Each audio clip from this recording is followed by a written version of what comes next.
Hey there, Wargamers, Justin our Painter, and today we're going to give you guys a project update for my Swordsworn Davian army.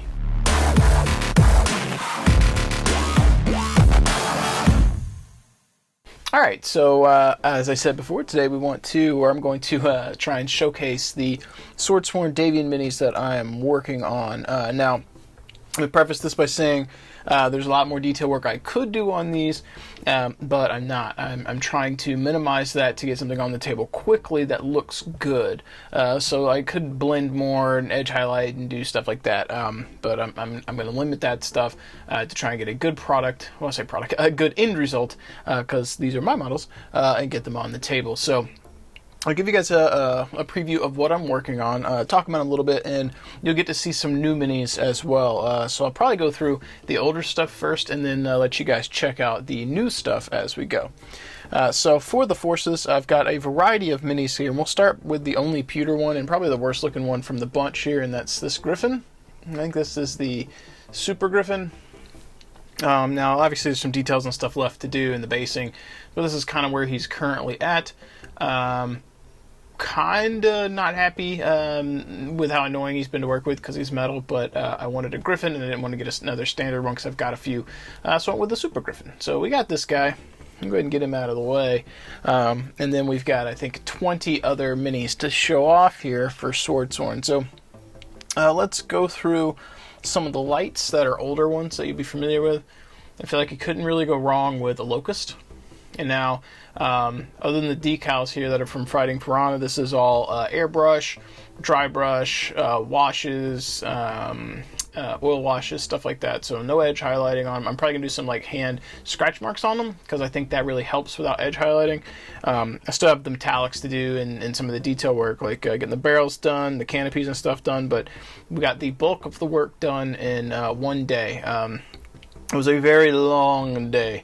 Probably took me about 12 hours or so, I think. It might have been across 2 days, because I think I did the airbrush. I'd airbrushed the blue at work. So probably like 14 hours of work. I probably spent like 2 hours of work airbrushing and masking and so forth. So, but we've got our little Locust here, so that's one of the lights. And I really like these Fighting Piranha decals. I think they add a nice little touch to the minis. And then we've got, I think this is the Valkyrie, I think. If I get it wrong, someone in the comments will definitely tell me. But I'm pretty happy with the way this turned out. Now this is a Dark Age era paint scheme, like the future Davians being Swordsworn. I wanted to do that, so I had something that could potentially participate in the Ill Clan era stuff. But also have something that I could, go backwards with and just call Davian. I know the paint schemes wouldn't be right, but it's close enough, so I can go back and play Succession Wars or Clan Invasion, Civil War, things like that, so I could play in the other eras. And I don't have a whole lot of, actually I don't think I have any Dark Age era mechs in this force. My my Karita stuff will, so. But there's another one of our lights. Let's see here. We've got the Shadowhawk. I feel like you can't go wrong with a Shadowhawk. I wish you could get more plastic Griffins, especially some alternate poses. Blaine, Mr. Pardo, I know you're not watching this, but if you are, would totes love to see a premium Shadowhawk and Griffin. I will throw all the money at you. I like alternate sculpts and variants, and because I've got so many Shadowhawks, I've got 2 metal ones, and I've got 1 or 2 metal Griffins as well. Might be 1 metal Griffin and 2 plastic ones, but like, I like having variants so that, if I want a Shadowhawk across multiple factions, I don't have the same duplicate pose. That's why I got the metal ones, and I have at least 2 plastic Shadowhawks as well. I wanted some variation, and that's why. Even if the weapons are the same, I'm fine with that. I just want alternate poses and stuff. But I really like this guy. It turned out pretty well. I think those transitions look really nice. We've got the Battlemaster. Which I had some issues where there was a reaction with my decal here. I'm going to have to go in. We're going to do some damage or something because it's a little hazy. Not sure exactly what happened. A few of the larger decals reacted poorly. This is one of the worst culprits, but I think I might be able to salvage that. But this is from the Game of Armor Combat box, and I figured you can't go wrong with a Battlemaster. Seems pretty cool. I like it. And let's see, from the old stuff we also have an Awesome. I felt like, I think he comes in at like a little over 30 points or so, and you can see there's a little bit of crusty down in there too, where the solution I used for doing decals was having a weird reaction. This one's not so bad because I can just fill those recesses with black, and it'll be fine. The Battlemaster's underside here was not quite as it's not going to be quite as easy to fix, but anyways, as I was saying, I think 33-ish or so points for the Awesome is not bad for at least one of the variants that I like to use, which has got 3 damage across the board. Consistent, has a lot of life. You can post him up as a sniper or walk down the field, but he's pretty tanky, and when I play, I feel like people like to shoot at assaults because they're really easy to hit, so he takes a bunch of damage and other stuff gets to do their job. Now I'm probably going to come in, and this guy will take a little bit more time because I'm probably going to paint these like checker patterns up here, so white and black, so that'll take some time, but once these are white and black here, that's really going to contrast super well with the green and the blue, so we're really excited about working on that guy. Let's see here, so we're about to get into some of the newer stuff. So we got the Thunderbolt. If any of you guys who know me, you know I love the Thunderbolt. One of my favorite mechs. Had to get one of those painted up. I own several Thunderbolts. I got a lot of them. This is another one I'd love to have a variant pose of, but if Blaine's company did do that, I'd be a little sad because I already own like 5 or 6 of these, and then I'd want to buy more, and I don't know if I need more. But yeah, I really do like the Thunderbolts. So we've got a T-Bolt in here. Now we've got a few newer models here that aren't from Wave 2 from the the Kickstarter stuff. So let's go ahead and showcase those. So we've got a Rifleman. I feel like you couldn't go wrong with a Rifleman for most Innersphere factions, but I don't know, it seemed kind of fitting for Davian, or in this case Switzerland. Seemed like a good idea. So digging that. I really, again, this is more of the Fighting Piranha decals. I like the little extra hazard stripe details there. I didn't go overboard. Not every mech's got them. Just a handful. I wasn't sure where I wanted to put them, so I did want to splash a little bit on there. We also did that on the Warhammer. This is one of the newer models. This is from Wave 1 Kickstarter stuff. So we're showcasing that. And I've got 2, I got one in a trade from a guy from Facebook, thank you bud, and then I've got one for my mercs. I painted both. I know I made some trades recently, and some of those trades ended up being reposted as trades in the trade group, and I felt bad. I didn't want anyone to think I was trying to take advantage of the deals I was getting, but some of those trades that I was doing for retrades are to help people in my local community too. Like for example, I only got 1 box with a Kodiak, and a buddy of mine chose his clan faction after everything was done on the Kickstarter, and he picked Ghost Bear, so I'm trying to trade for a Kodiak for him. So some of the stuff I traded for to help grow Battletech locally has been posted as a retrade to try and get some mechs to help with the local group, and also flesh out stuff that I wanted multiples of, because I've got a lot of models. I'm trying to get a bunch of stuff painted so I can start doing battle reports and start doing some game nights at our local shop, try and get Battletech going. So I've been doing some wheeling and dealing. But anyways, I really like this. I did some test highlights here just to see how I would like the scheme by hand, but other than this kind of shoulder area right in there, everything else was dry brushed. So I think he turned out pretty good so far for being just a dry brush detail work. And then we've got another new model, the Marauder, so also Wave 1. Same kind of shtick with the dry brushing, the decals, and then I added a little checker pattern here. I thought that was kind of neat. Sometimes I take a little liberty with the decal application to have stuff that looks cool, and I figured that depending on your rank, you might be able to get away with a little bit more personalization of your mechs. So now for Wave 2 stuff, we've got the Spider. No real rhyme or reason for picking this. I just wanted to get some new mechs from Wave 2 painted up, and I wanted to have a variation or variety of lights, mediums, heavies, and assaults. So I picked a few of the lights that I liked, and or that were from the new stuff. And the Locust wasn't new, but Locust is Locust. That's a good mech. But I thought the Spider would be cool. I feel like his damage isn't good, but he's fast and jumps around and stuff. So, but I think that turned out pretty cool. And for another light, we've got, I think he's a light, the Sentinel, which I believe someone commented on one of my other videos and said that Bishop Steiner designed this, and he had just commented on one of my videos, so I did a quick cell phone thing. But Steiner, if you're watching this, if this was yours, this is actually dope. While I picked the spider to have a light in my swordsworn stuff, it wasn't because he was particularly super cool to me. I mean, I like mechs, so they're all inherently cool, but he was just, you know, kind of picked him to pick them. This one I specifically picked because I thought it was really cool. A lot of these I picked are really cool, but like, I had never seen this thing until I got the boxes, if I'm honest with you. I didn't know what a Sentinel was. But I love it. It's cool. His legs are cool. I like the curvature of his cockpit here, or torso, his punchy arm, and then the asymmetry. I love it. Like, I like the Highlander because he's got that asymmetry. I like the Hunchback who's got the asymmetry. And this guy's got like the little rocket dealy, or it's probably what, SRM2 or something. And then he's got like the little autocannon on this side, and it's really neat. And he's got a good TMM. I think he's like TMM 2 and like what, movement 10 or 12 or something. His damage in Alpha Strike's not super high. I think it's like a 221 or something like that. But that's nothing to scoff at. He can run around and leverage that TMM 2 plus cover, and just blink some damage out. And I think he's a really cool looking mech. So when I saw him and I pulled him out of the box, I was like, cool, you're going to be in my swordsworn stuff. So he immediately got rotated over.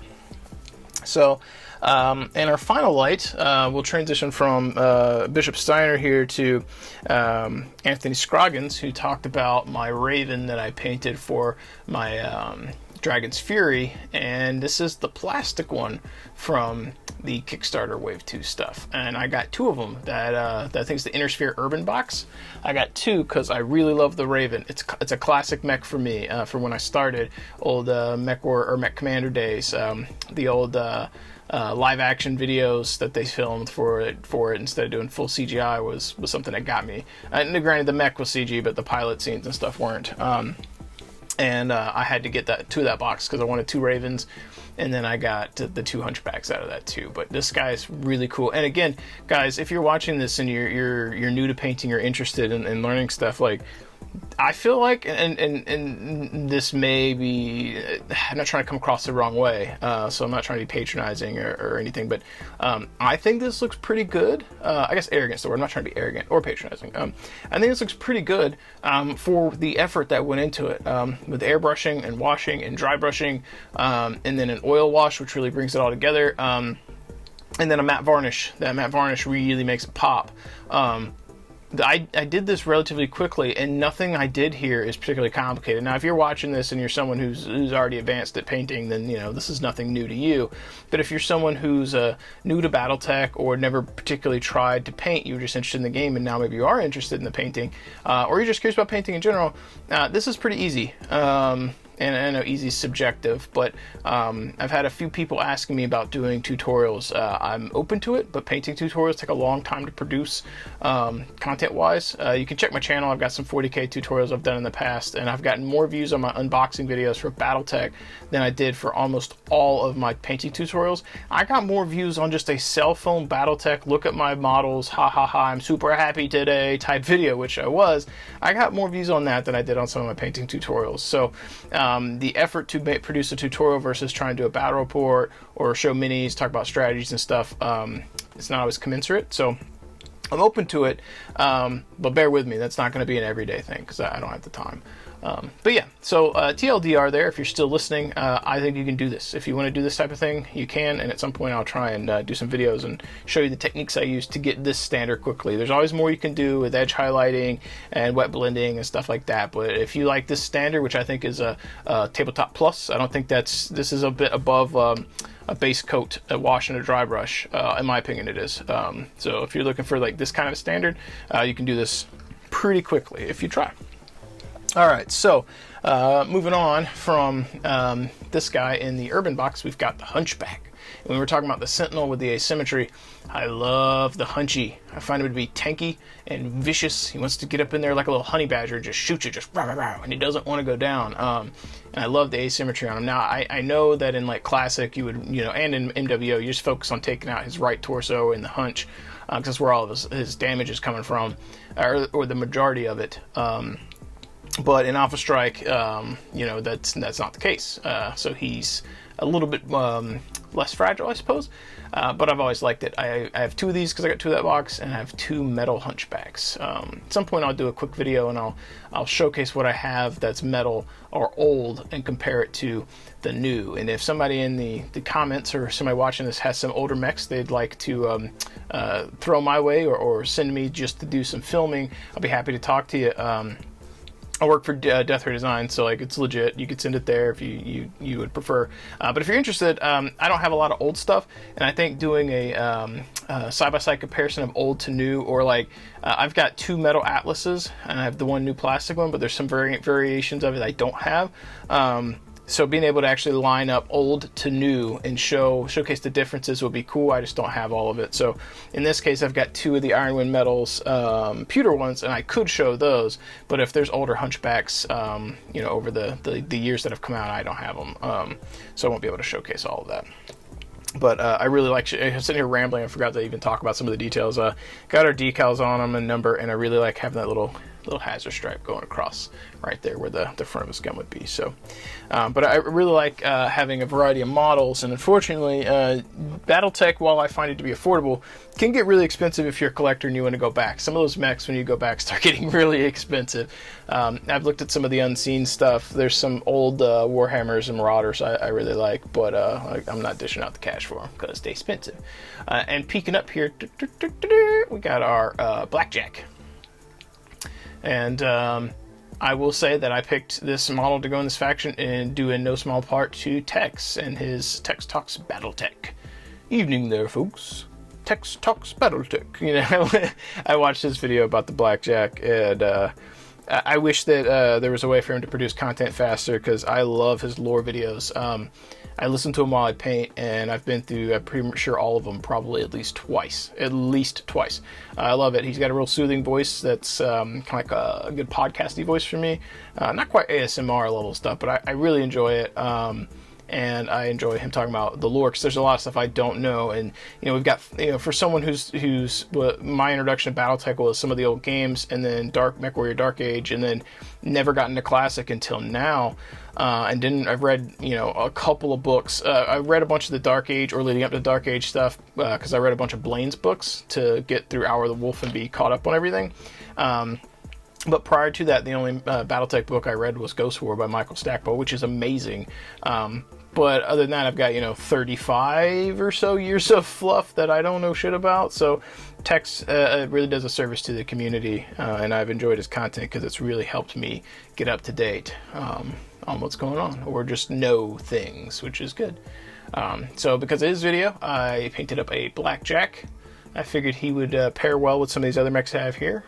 I think he's pretty cool looking. I like this a lot better than the MWO variant, and it looks cooler in person than the Harebrained Schemes Blackjack. I just feel like the upper torso on some of those variants in the video games looks really weird, and maybe it's the weapon choices on this variant, or maybe just the MWO one just looks weird.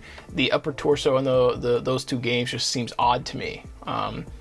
This one just looks more proportionate, and I like it better. So personal preference, I suppose. Now we've also got for our long range rain and fire, we've got the Warhammer 2C, and going into like the Dark Ages and post Clan Invasion era, this is something I thought would be warranted for these guys to have. I think it's the only Clanner mech I've got, or Clanner mech, Intersphere mech, retrofitted to be Clan and then salvaged by Intersphere, and we compare them size wise to the standard Warhammer. He's a chunky boy, which I think he's 10 tons more in the fluff, so it makes sense that he's a little bit bigger than the other Warhammer. But I like him pretty good. I find his cannons to be almost comically large, which I like it, but that's a chunky boy. He's big. I really dig it.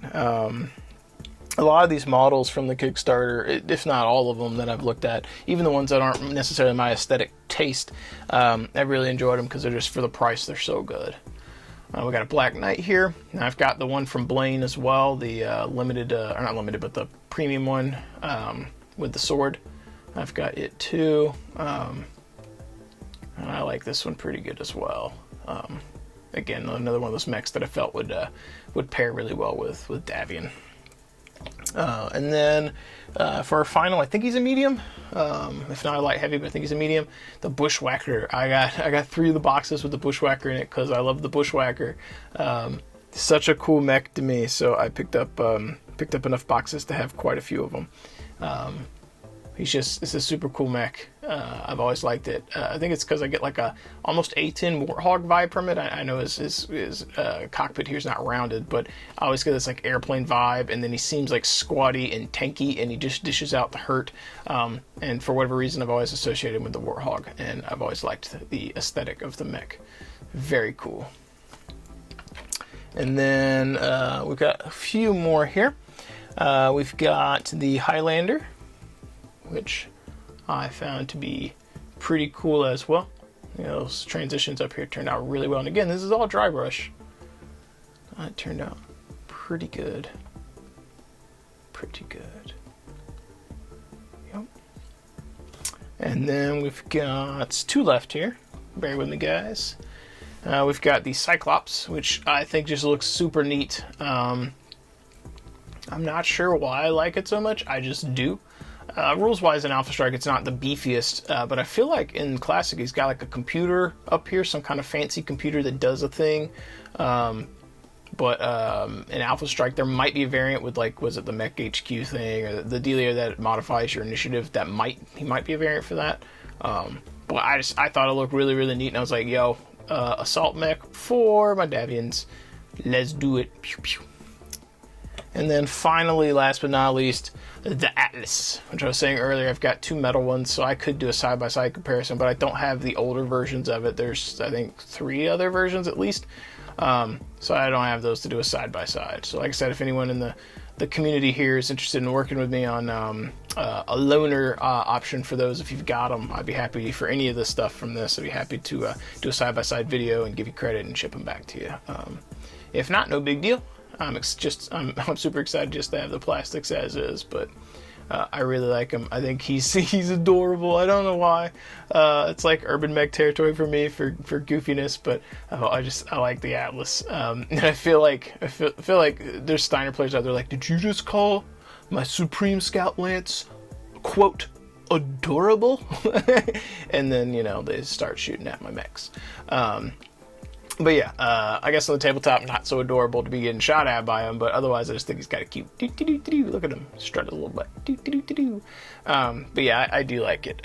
He's got some really nice edges to catch the dry brushing. When we come into detail, I'm probably going to put some metallics around here, and you know, clearly we'll get the skull with the bone. I'm probably going to make his head silver and then bone here, so we get a nice transition, and his head here is separate from the body. It's kind of what I'm hoping to go for with that. So with that said, let's zoom out here and we'll show you the totality of what I've got on the table.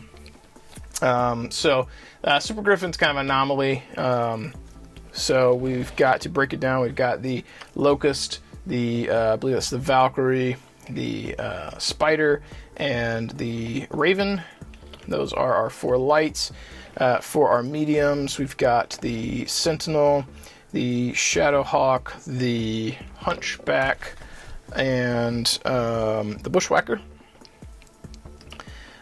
For our heavies, we've got the T-Bolt, we've got the Rifleman, we've got the... actually, sorry, I think the Sentinel's a light. Sorry, over here. And then I believe the Blackjack is a medium. So yeah, I think one of my lances is going to be slightly heavier. So we've got the Warhammer, I believe he's a heavy. The Marauder is a heavy, and then I feel like the Black Knight he might be heavier in assault. I don't know. We put the I don't knows over here, and the same for the 2C. Over here in the I'm not sure. I think he's a really heavy or really light assault. I believe he's 85, so I think that puts him into assault territory. So I may have more assaults than I normally would field or do. So some of my lances aren't quite exactly the way I would normally play them.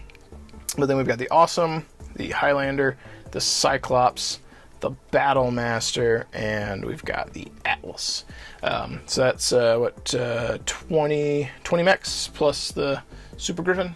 So that's my my current Swordsworn / Davian forces. I'm hoping to have these done over the next week or two. Then I'm going to be working on finishing up. This will probably get finished first, but I got to finish this for Fortress for Robert, and then I've got my Clan Wolf stuff to do, my Wolf's Dragoons to do, and then, well, to add to. My Clan Wolf's not done. I have some finished Wolf's Dragoons, but I've got extras or add-ons from Wave 2 to add, and then my standard Mercs for MFA, my canon characters, Merc Lance, or Merc Company to paint up too. So, but that said, folks, for all of you guys who are still here, made it to the end, thank you so much for hanging out with me today. If you enjoyed this, please hit that like button and subscribe to the channel. If you have any thoughts on my choices or selections here, sound off in the comments below. Would you like, would you not like? Is there anything you would add to this? Any particular combos you could see happening with Lance builds? What would you build from this, from what I've listed here? What is a Lance that would be like your Lance? Like if you're like, yo, these are the 4, if I'm only getting to pick 4 to go into battle, these are the 4 I'm taking. And let's make it realistic. So like if you're playing a normal game, let's say you're going to save room for, let's say you're going to field 3 Lances, 1 Lance of mechs, and 2 Lance of combined arms. And a, let's say 350 points in Alpha Strike. Just throw some parameters out there. What would you build from this to be your 1 Lance? What is that for you? And if you guys want to help support the channel, consider picking up some terrain, some miniatures from deathredesigns.com. We got a link in the description below with a coupon code that'll save you 10%. If you like the paint jobs that I did here, check out Monument Hobbies. Got a link and a coupon code in the description below. 99% of what you see here was painted with their Pro Acryl paints, using mostly their paintbrushes. The stuff I used that was not from them is the decals from Fighting Piranha, the decal setting solution from Microsol, or Microscale or something like that, and then I used a little bit of ink from Green Stuff World, and then I used AK Interactive's Ultramat. But the base colors, the blues, the greens, the dry brush colors and all that, that's all from Pro Acryl, so check them out. Super good stuff. And finally, boom, if you've got any Battletech needs that you need met, check out Fortress Games in Miniatures. For anything and everything you can think of Battletech, check him out. I'm not sure when he'll have Wave 1, Wave 2 stuff from the Kickstarter, but at some point he will, and once he does, I'm sure it's going to fly off the shelves.